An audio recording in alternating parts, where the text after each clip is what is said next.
UPSC समाचार में आपका स्वागत करता हूं। आज 13 जुलाई है और आज हम देखेंगे कौन कौन सी इंपॉर्टेंट न्यूज है। Current affair, pre mains, interview सब में इंपॉर्टेंट रहता है। नमस्कार दोस्तों, मेरा नाम है प्रदीप सर हरियाणवी। आपका स्वागत करता हूं हमारे यूपीएससी समाचार डेली इनिशिएटिव पे। तो आज की जो न्यूज है वो बताने से पहले एकेडमी के बारे में थोड़ा सा बता देता हूं। 108 सिलेक्शन पिछले 3 साल में रहे हैं। 2024 में 51 सिलेक्शन रहे हैं, इंक्लूडिंग ये जो स्टूडेंट्स हैं जो एचसीएस या डीएसपी या ईटीओ वगैरह। तो एक लंबे समय से जो बच्चे जुड़े हुए हैं वो पहले से जानते हैं हमारे बारे में। जो पहली बार ये वीडियो देख रहे हैं उनके लिए बता रहे हैं कि हमारे यहाँ अभिमन्यु बैच अभी चल रहा है। प्री मेंस इंटरव्यू 2025 एचसीएस को टारगेट कर रहा है।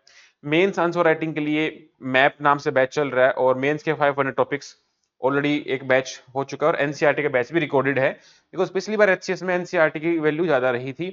ये एकेडमी के नंबर्स हैं, हिंदी इंग्लिश दोनों में ही कंटेंट अवेलेबल रहेगा। और गर्ल्स के लिए एक मिशन शक्ति हम लॉन्च कर रहे हैं, जिसमें हरियाणा के 22 डिस्ट्रिक्ट से 22 लड़कियां आएंगी और दादरी में रेजिडेंशियल 1 साल के लिए रहेंगी। और उनका जो एचसीएस का सपना है उसमें हम पूरी पूरी मदद करेंगे। फ्री एजुकेशन रहेगी, मेंटरशिप रहेगी और रहना खाना पीना सब कुछ हम अच्छे से उनको अरेंज करके देंगे। पढ़ाई का कोई खर्चा नहीं रहेगा पूरे साल का। चलो आज की न्यूज देख लेते हैं। इंडियन पॉलिटी में है stay on bail should be granted in the rare cases only. अभी रिसेंट टाइम में क्या होगा कि हाई कोर्ट्स जो हैं वो बेल पर बार बार स्टे लगा देते हैं। तो बेल मतलब जमानत जमानत लेना is a right, kind of right है, इट्स नॉट एन एक्सेप्शन। तो सुप्रीम कोर्ट ने कहा कि भाई आप बेवजह ऐसे किसी की बेल पे कैंसिल ना करो और बेल जो मिलना चाहिए नॉर्मल सर्कमस्टांसेस में मिलना चाहिए। अच्छे से देखें केस क्या हुआ था। अगली न्यूज है कि सेंट्रल गवर्नमेंट ने 25 जून को संविधान हत्या दिवस घोषित कर दिया है। 25 जून को इमरजेंसी लगाई गई थी इंदिरा गांधी के द्वारा, तो उसकी याद में कि भाई जो हत्या कर दी गई संविधान की, संविधान को एक मोड़ तोड़ के और एक ऐसा इमरजेंसी सिचुएशन को अपने पॉलिटिकल गेन्स के लिए यूज किया था, तो उसके उसको हाईलाइट करने के लिए गवर्नमेंट ने ऐसा किया है। New species of dog fish shark discover in the Kerala. Kerala के कोस्ट पे एक नई स्पीसीज पाई गई है फिश की, तो ये काफी इंपॉर्टेंट है। ऐसी जो नई नई डिस्कवरी होती है वो पूछ लेते हैं कई बार कि किस तरह की फिश है, कहाँ मिली है।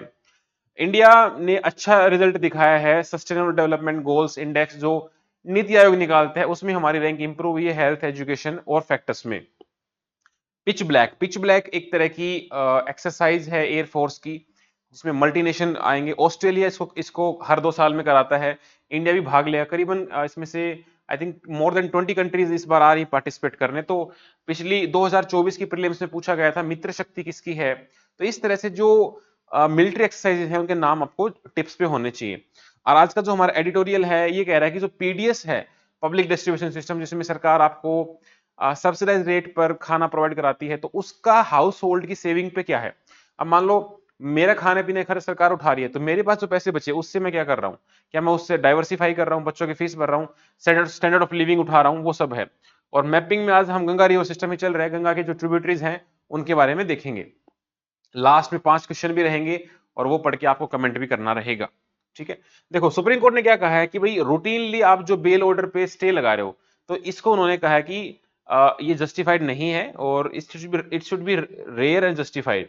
तो आपकी जो लिबर्टी है, ड्यू प्रोसेस है, उसके ऊपर लगता है। अब मान लो मुझे पकड़ लिया, मेरे ऊपर क्राइम साबित ही नहीं हो रहा है और मैं 2 साल से जेल में हूं, तो वो चीज हमारी लिबर्टी को हर्ट करता है। तो हाईकोर्ट है फ्रीक्वेंटली बेल पे स्टे लगा रहे हैं। तो बेल सिर्फ एक्सेप्शनल केसेस में होना चाहिए, ऐसा बोला जाता है। Bail is the norm, jail is the exception. ठीक है, बट आजकल थोड़ा उल्टा हो रहा है इस तरह का। तो सीआरपीसी में सेक्शन 167 है, तो उसमें कह रखा कि भाई आपको बेल ग्रांटेड होनी चाहिए अगर आपने कोई सीरियस ऑफेंस किया है तो 90 डेज के अंदर अंदर, और नॉर्मल कोई ऑफेंस है तो 60 डेज में आपको मिल जानी चाहिए। ये आपका हक है आर्टिकल 21 में। ये कोई आप पे एहसान नहीं कर रही, आपको पुलिस अगर बेल दे देती है तो ये आपका हक है और हक किसी से मांगना ना पड़े। संविधान हमको देता है, किसी की जागीर नहीं है। तो टाइमली इन्वेस्टिगेशन आप करो। तो ये एक इंटरव्यू का भी सवाल बनता है, मेंस का भी सवाल बनता है कि पुलिस कस्टडी में आप किसी को ना 15 दिन से ज्यादा नहीं रख सकते। या जैसे आपको पता रहेगा कि 24 आवर्स में आपको मजिस्ट्रेट के सामने पेश करना पड़ेगा, तो ऐसे कुछ नियम है। ठीक है, तो एक ऋतु छाबरिया केस था, तो इसमें उन्होंने बताया था कि जो प्रोलॉन्ग डिटेंशन था प्रॉपर इन्वेस्टिगेशन के लिए वो ठीक नहीं था। तो इस तरह की न्यूज है, खास इंपॉर्टेंस नहीं है, बट याद रखना थोड़ा सा, कहीं मेंस वेंस में आपको एक पॉइंट डालने के लिए मिल जाए, इंटरव्यू में बोलने के लिए मिल जाए, तो वहां ये काम आएगा। अगली न्यूज हमारी है 25 जून को सेंट्रल गवर्नमेंट के द्वारा संविधान हत्या दिवस, क्योंकि ये राहुल गांधी और जो अदर लीडर्स हैं ये संविधान की कॉपी दिखा रहे थे, है ना, ओथ लेते टाइम। तो मेरे हिसाब से उसी को मोटिवेशन से आया है कि भाई याद करो कांग्रेस ने 1975 में ऐसी इमरजेंसी लगाई थी, पूरा देश हिल गया था और कॉन्स्टिट्यूशन की हत्या हो गई थी एक तरह से। पूरा कॉन्स्टिट्यूशन मोल्ड कर दिया था 42nd अमेंडमेंट से, उसको मिनी कॉन्स्टिट्यूशन बोलते हैं। ठीक है, तो इस तरह से जो अब्यूज हुआ पावर का, बहुत से लोगों को जेल में डाला गया, उसकी याद दिला रहे हैं। तो हमारे संविधान में जो आर्टिकल 352 है उससे लेके 360 तक इमरजेंसी के बारे में भरा हुआ है। इमरजेंसी कौन से पार्ट में? 18वें पार्ट में है। ठीक है, रिसेंट में चीज पूछी गई थी, जैसे 18 साल आपको वोट देने का अधिकार है, तो उसके बाद आपके ऊपर कोई इमरजेंसी नहीं होगी, आप बाहर जा सकते हो, अडल्ट हो, किसी के साथ कंसेक्सुअल सेक्स कर सकते हो, तो इमरजेंसी खत्म हो जाती है। तो इसे ही पार्ट 18 में क्या है? इमरजेंसी। ठीक है, तो आर्टिकल 352 में कैसे प्रोक्लेम होती है वो है, 353 में इफेक्ट क्या आएगा वो है, 356 में failure of the constitution machinery, जब स्टेट इमरजेंसी को बोलते हैं 356 को, 356 और 365 ये दो तरह की नेशनल स्टेट इमरजेंसी लगती है, इसको हम प्रेसिडेंट रूल भी बोलते हैं। तो ये सारा पॉलिटिकल स्टफ है, इसमें यहां ज्यादा करने की जरूरत नहीं है। 360 फाइनेंशियल इमरजेंसी है जो आज तक नहीं लगी है। इन तीनों तरह की इमरजेंसी में क्या डिफरेंस है, ये पॉलिटी का प्रॉपर क्वेश्चन बनता है। नेशनल इमरजेंसी, स्टेट इमरजेंसी और फाइनेंशियल इमरजेंसी, तो आप वहां जाके अच्छे से इसको पढ़ना, अपनी पॉलिटी में कितनी मेजोरिटी चाहिए, कैसे हटाना पड़ेगा, क्या है। तो देखो 44th अमेंडमेंट, 42nd अमेंडमेंट, ये आपको याद रखना पड़ेगा। तो कुछ चेंजेस हुए थे 44th अमेंडमेंट में, ये सारे आपको पढ़ने पड़ेंगे। ठीक है, ये प्रॉपर कोर पॉलिटी का हिस्सा है, करंट अफेयर का हिस्सा नहीं है। देखो इस तरह का क्वेश्चन आया था प्रीलिम्स में कि जब इमरजेंसी आप लगाओगे तो दो ऑप्शन आपको दिए कि प्रेसिडेंट कोई भी फंडामेंटल राइट सस्पेंड कर सकता है इमरजेंसी के दौरान। दूसरा कह रहा है कि president order on suspension of fundamental right should be laid before the each house of the parliament for approval, कि जब प्रेसिडेंट इमरजेंसी लगाएगा तो लोकसभा राज्यसभा दोनों में रखना चाहिए उसको। दूसरी बात सही है, पहली गलत है। सारे फंडामेंटल राइट नहीं जाते हैं, आर्टिकल 20 और आर्टिकल 21 रह जाते हैं। ठीक है, ये आप ध्यान रखना बस। इस तरह के क्वेश्चन पॉलिटी में अक्सर देखने को मिलते हैं। ये एक तरह की नई फिश है, जूलॉजिकल सर्वे ऑफ इंडिया इसको नया ढूंढा है, deep water dog fish shark species है, इसका नाम है स्क्वालस हीमा, केरला में हमको मिली है। अब इनका जो लीवर ऑयल है वो बहुत ज्यादा यूज में है फार्मास्यूटिकल इंडस्ट्रीज में, तो ऐसी ऐसी मछलियों को बहुत डिमांड, हाई डिमांड रहती है, बिकॉज फार्मास्यूटिकल्स में या कैंसर को ट्रीट करने में, या कोई ब्यूटी प्रोडक्ट्स हैं, हाई एंड कॉस्मेटिक्स हैं, कैंसर प्रोडक्ट्स हैं, वहां पे इनका इंपॉर्टेंस ज्यादा है, ये आपको पता रहना चाहिए। 2022 के यूपीएससी प्रीलिम्स में क्वेश्चन आया था, ऐसे क्वेश्चन हम डेली डाल रहे ताकि आपको पता रहे कि किस तरह क्वेश्चन आते हैं कि कल्टीवेटर ऑफ फंगी किसको बोलते हैं। तो चार ऑप्शन आपके सामने दे दिए अमिताभ बच्चन के, ये आपके स्क्रीन पर, आंट, कॉकरोच, क्रैब और स्पाइडर। तो इसका है एंट, मतलब चीटियां। तो इस तरह के देखो सिंपल क्वेश्चन भी प्रीलिम्स में आते हैं, हाई एंड भी आते हैं, सिंपल भी आते हैं। अब देखो इसके लिए क्या करें, इसको हम नोट कर सकते हैं अपने साइंस के मिससेलेनियस में हो या साइंस में, कि भाई फ्यूचर में कोई एचसीएस में पूछ ले, तो यूपीएससी ने पूछा तो एचसीएस पूछ ही सकता है, या किसी चार स्टेटमेंट आए उसमें से एक में कहीं आपको मिल जाए, तो प्रीवियस ईयर के कुछ क्वेश्चन पेपर आपके टिप्स पे होने चाहिए। अगला है नीति आयोग का सस्टेनेबल डेवलपमेंट गोल्स, 2015 से लेकर 30 के बीच में है, 17 एसडीजीज हैं। तो एसडीजी इंडिया इंडेक्स जो है वो नीति आयोग निकालता है, नीति आयोग एक थिंक टैंक है।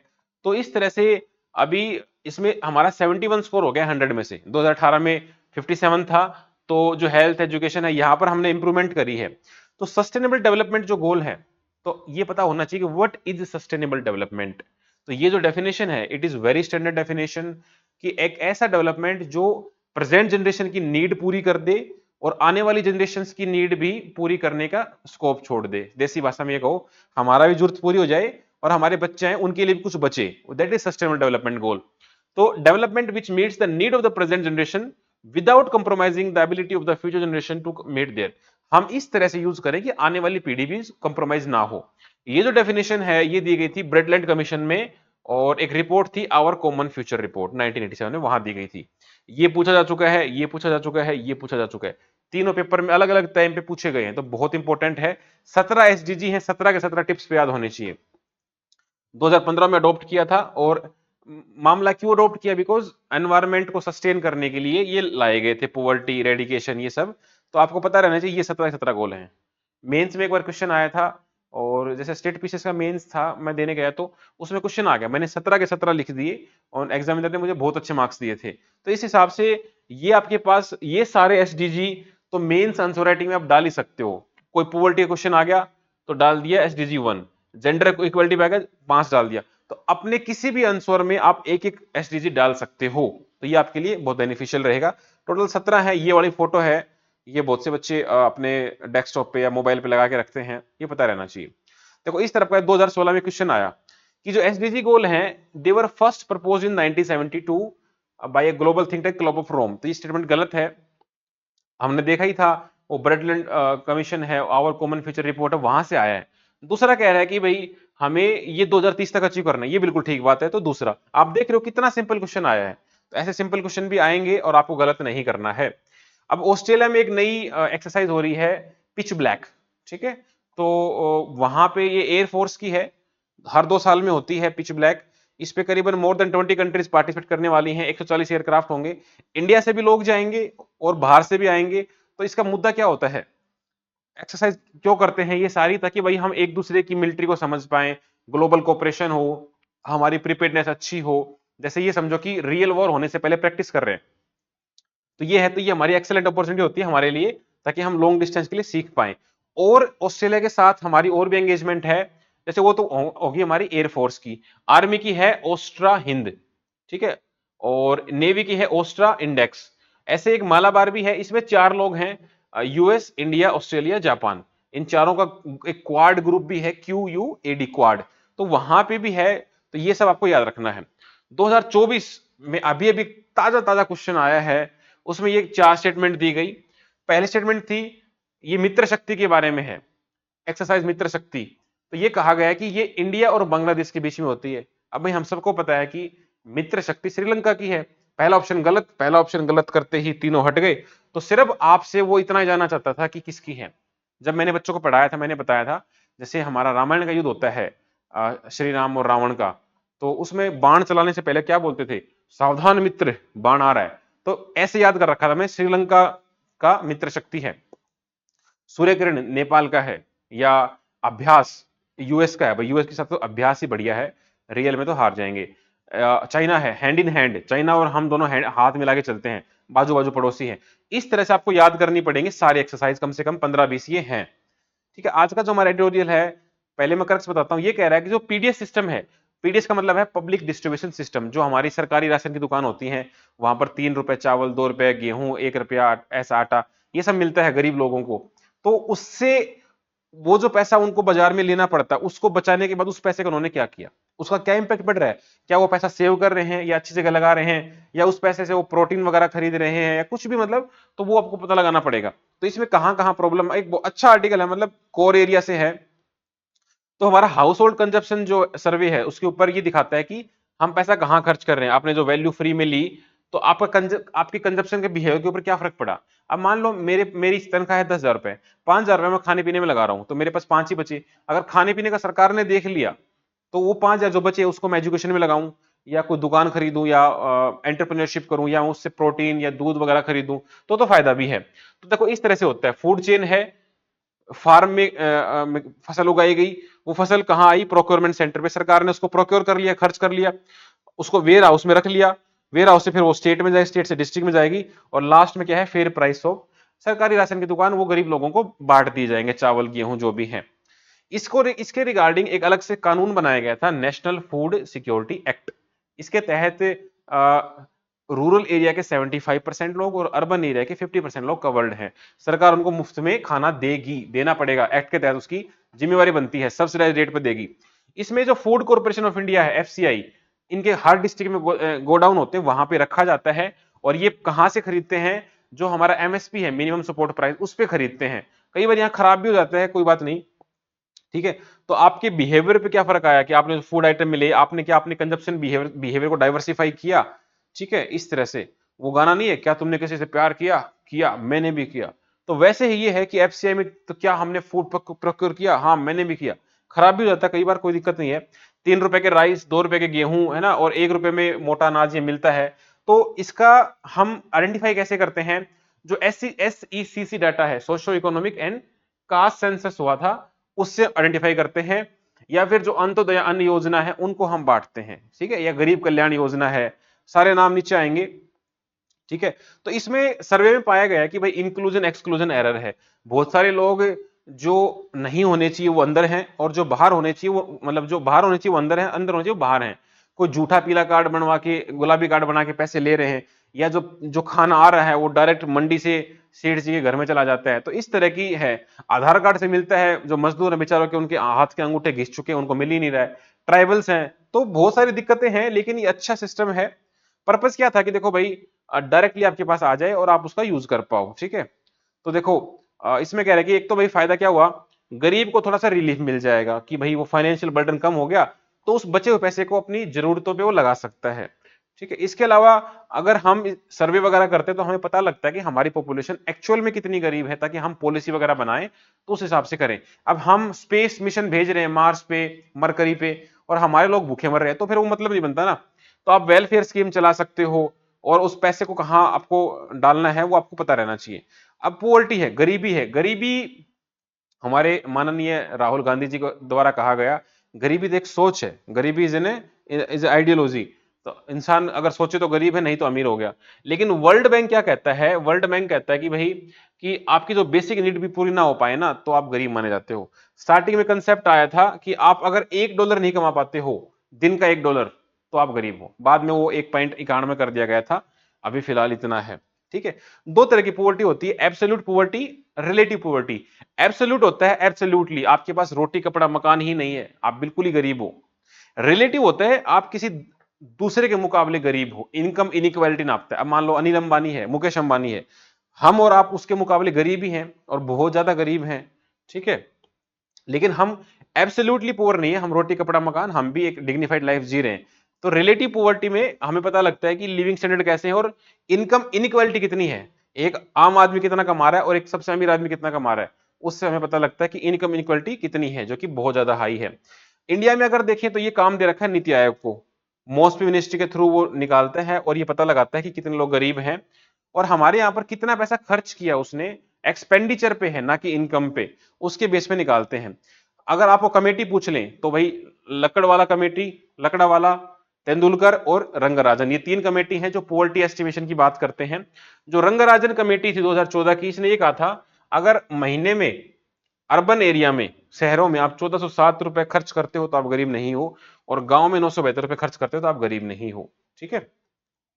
अब पोवर्टी के कारण क्या है, पोवर्टी के कारण कोई आदमी गरीब क्यों होता है, या तो एजुकेशन नहीं है, मतलब इलिटरेसी है, या फिर उसके पास रिसोर्सेज नहीं है, एग्रीकल्चर जमीन नहीं है, या हो सकता है पॉपुलेशन बहुत ज्यादा हो, कमाने वाले 1 है खाने वाले 10 हैं, या हो सकता है कि भाई उसके सोशल लिंक ना हो। तो बहुत सारे फैक्टर हैं, मेन है पॉपुलेशन, एग्रीकल्चर प्रोडक्टिव कम है, अनएम्प्लॉयमेंट है, बेरोजगारी है। सोशल फैक्टर, सोशल फैक्टर कैसे है, कास्ट, जो छोटी कास्ट मानी जाती है उनको लोग नौकरी नहीं देना चाहते, या जो ट्रांसजेंडर हैं, जो किन्नर समाज है, उनको कोई नौकरी नहीं देना चाहता, इसलिए वो गरीब हैं। अब सरकार क्या कर रही है गरीबों के लिए, सरकार बहुत कुछ कर रही है भाई, ठीक है। एक तो पेंशन दे रही है, ओल्ड एज पेंशन, हरियाणा में तो 3,000 रुपए पेंशन दे रखी है। इसके अलावा नेशनल अर्बन लाइवलीहुड मिशन है, कौशल विकास है, जनधन है, गरीब कल्याण हो गया, मनरेगा हो गया, ठीक है, जिसमें आप गड्ढा खोदो पैसे मिलते हैं।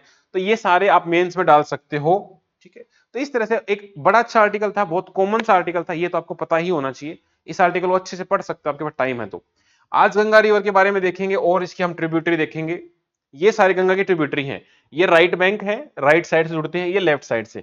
लेफ्ट साइड से गंगा की ट्रिब्यूटरी है, रामगंगा, गोमती, घाघरा, गंडक, कोसी। इनको 2024 की यूपीएससी प्रीलिम्स में पूछा गया था कि भाई कहां कहां से ज्वाइन करती हैं, पहले कौन सी, फिर दूसरी कौन सी, तीसरी कौन सी, ठीक है। ये आपको पता रहना चाहिए। तो आज हम देखेंगे लेफ्ट साइड से कौन कौन सी ज्वाइन कर रही हैं। तो भाई लेफ्ट साइड से रामगंगा, गोमती, घाघरा, गंडक, कोसी और महानंदा, ये सब हैं। तो रामगंगा जो है, देखो रामगंगा ऊपर से ही निकलती है तिब्बत की साइड से, कन्नौज में जाके ये गंगा से मिल जाती है, ठीक है। इसके बारे में अगर देखें तो यही फैक्ट पता होना चाहिए कि निकलती कहां से है, गढ़वाल हिल्स है उत्तराखंड के आसपास, और कन्नौज में जाके मिल जाती है। इसके बाद गोमती है, गोमती रिवर लखनऊ के आसपास से गुजरती है, और फाइनली ये भी गंगा में मिल जाती है।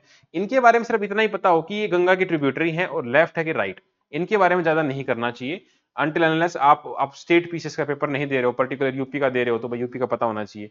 आप हरियाणा का पेपर दे रहे हो तो हरियाणा की जो छोटी मोटी रिवर्स हैं वो हमको पता रहना चाहिए इस हिसाब से। लेकिन यूपीएससी के लिए इतना नहीं है। जो घाघरा रिवर है आप देख रहे हो कि तिब्बत से निकलती है और ये भी बिहार के आसपास मिल जाती है, ठीक है। गुरला मंडाता पीक है मानसरोवर लेक के आसपास, वहां से निकलती है और ये नेपाल से भी गुजरती है। इसको नेपाल में क्या बोलते हैं, करनाली। और अयोध्या रिवर जो है, ये आप याद रखना, सरयू रिवर। श्री राम जी का जन्म हुआ था अयोध्या रिवर के किनारे पे, तो सरयू रिवर अगर आ जाए तो भी अयोध्या आपको पता होना चाहिए। गंडक रिवर है, गंडक भी आप देख रहे हो कि बिहार के आसपास मिल रही है, तो तिब्बत नेपाल के बॉर्डर से निकलती है और बाद में ये मिल जाती है।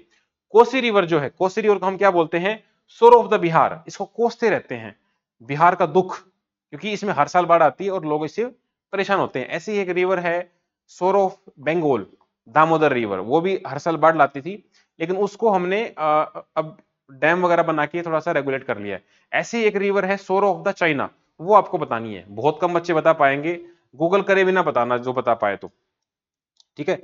और अगली है महानंदा। महानंदा वो लास्ट रिवर है जो लेफ्ट साइड से गंगा को ज्वाइन करती है, ये स्टैंडर्ड फैक्ट है, ठीक है। आज के हमारे 5 क्वेश्चन है, आपने ढंग से सुना होगा तब आराम से आंसर कर सकते हो। पहला क्वेश्चन है कि सस्टेनेबल डेवलपमेंट गोल इंडेक्स, इंडिया इंडेक्स कौन निकालता है, हमने ऊपर बात करी थी। दूसरा, गंगा को नॉर्थ साइड से सबसे लास्ट में कौन ज्वाइन करता है, ये आपको बताना है। जो रॉयल बंगाल टाइगर है उसका आईयूसीएन स्टेटस क्या है, ये आपको बताना है, बहुत फेमस है। एक स्टेटमेंट दे रहा हूं, एलिफेंट का जो ग्रुप होता है जनरली उसको एक फीमेल एलिफेंट ही लीड करती है, ट्रू है या फॉल, पेपर में आ चुका है ऑलरेडी यूपीएससी में। हमारा जो डीपीएसपी है, directive principle of state policy, कौन सा डीपीएसपी एग्जीक्यूटिव और जुडिशरी को अलग करने की बात करता है।